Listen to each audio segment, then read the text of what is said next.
నేటి నుంచి 2 రోజుల పాటు గుజరాత్లోని అహ్మదాబాద్ వేదికగా ఏఐసీసీ విస్తృత స్థాయి సదస్సు జరగనుంది. 64 ఏళ్ల సుదీర్ఘ విరామం తర్వాత తిరిగి అహ్మదాబాద్ వేదికగా జరుగుతున్న ఈ సదస్సుకు సుమారు 1200 మంది ఏఐసీసీ సభ్యులతో పాటు మొత్తం 1500 మంది నేతలు హాజరవుతున్నారు.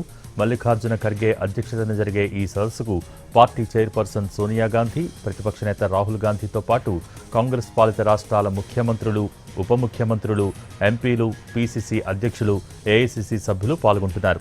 ఇప్పటికే తెలంగాణ సీఎం రేవంత్ రెడ్డి సదస్సు కోసం అహ్మదాబాద్కు చేరుకున్నారు. మరోవైపు ఏపీ కాంగ్రెస్ చీఫ్ షర్మిల సదస్సుకు హాజరవుతున్నారు. ప్రస్తుతం దేశంలో నెలకొన్న రాజకీయ పరిస్థితులతో పాటు భవిష్యత్తులో ఎదురయ్యే సవాళ్లను ఎదుర్కొనేందుకు ఈ సమావేశాల్లో ఓ కార్యాచరణ రూపొందిస్తారు.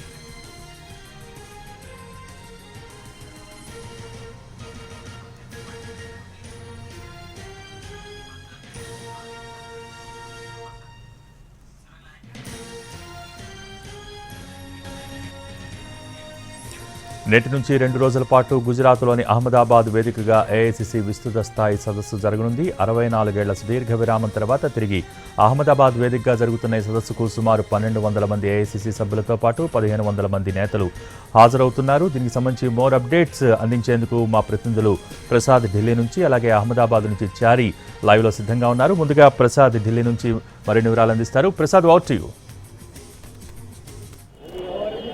ఇప్పుడు మనం అహ్మదాబాద్లోని సర్దార్ వల్లభాయ్ పటేల్ మెమోరియల్ ప్రదేశంలో ఉన్నాము. ఇక్కడే విస్తృతమైనటువంటి కాంగ్రెస్ వర్కింగ్ కమిటీ సమావేశాలు. ఈ వర్కింగ్ కమిటీ సమావేశాల్లో విస్తృత సమావేశాల్లో కేవలం కాంగ్రెస్ వర్కింగ్ కమిటీ సభ్యులే కాకుండా పీసీసీ అధ్యక్షులు, ముఖ్యమంత్రులు, మాజీ ముఖ్యమంత్రులు, అదేవిధంగా సిఎల్పీ లీడర్స్, వీరంతా కూడా అన్ని రాష్ట్రాలకు చెందినటువంటి నేతలంతా కూడా ఈ రోజు జరిగినటువంటి ఈ సమావేశంలో పాల్గొంటారు. ఈరోజు 11 గంటలకు ప్రారంభమయ్యే ఈ సమావేశం ఖచ్చితంగా 2 గంటల వరకు కూడా కొనసాగుతుంది. ఈ సమావేశంలో ప్రధానంగా రాజకీయ, ఆర్థిక, సామాజిక, అదేవిధంగా విదేశీ వ్యవహారాలు, అంటే ఇతర దేశాలతో భారతదేశానికి ఉన్నటువంటి సంబంధాలు, ఏ దేశాల తీసుకున్నటువంటి నిర్ణయాల వల్ల భారతదేశానికి పడే ప్రభావం, వీటన్నిటిపై కూడా కాంగ్రెస్ పార్టీ యొక్క దృక్పథం ఏ రకంగా ఉంది అన్న అంశాన్ని ఈ సిడబ్ల్యూసీ సమావేశాల్లో, విస్తృత సమావేశాల్లో చర్చించి ఆ మేరకు తీర్మానాలను ఆమోదిస్తారు.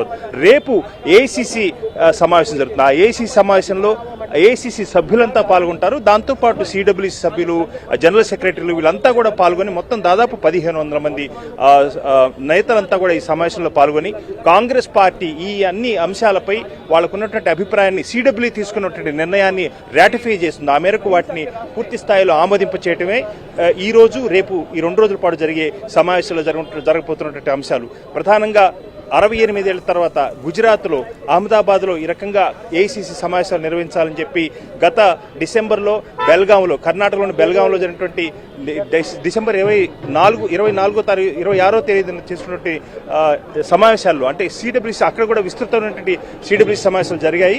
ఆ సమావేశంలో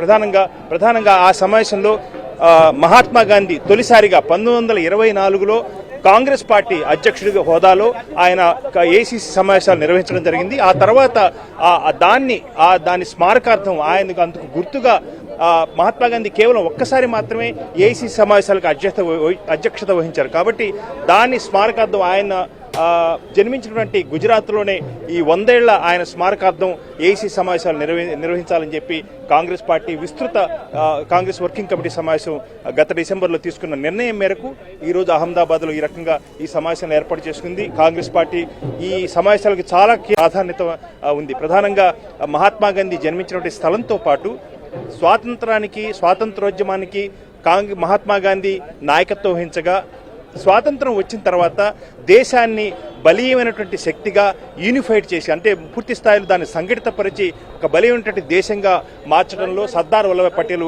కీలకమైనటువంటి పాత్ర పోషించారు. పైగా ఈ సంవత్సరానికి 150వ జయంతి సర్దార్ వల్లభాయ్ పటేల్. కాబట్టి వీటన్నిటినీ దృష్టిలో పెట్టుకుని గుజరాత్ను కాంగ్రెస్ పార్టీ ఎంపిక చేసుకుంది. ఆ మేరకు పూర్తి స్థాయిలో సమావేశాల్లో అనేక అంశాలు, ప్రస్తుతం అధికారంలో ఉన్నటువంటి బీజేపీ కూడా ప్రధానంగా మూలం ఇక్కడనే గుజరాత్ ముఖ్యమంత్రిగా పనిచేసి ఆ తర్వాత ప్రధానమంత్రి అయ్యారు.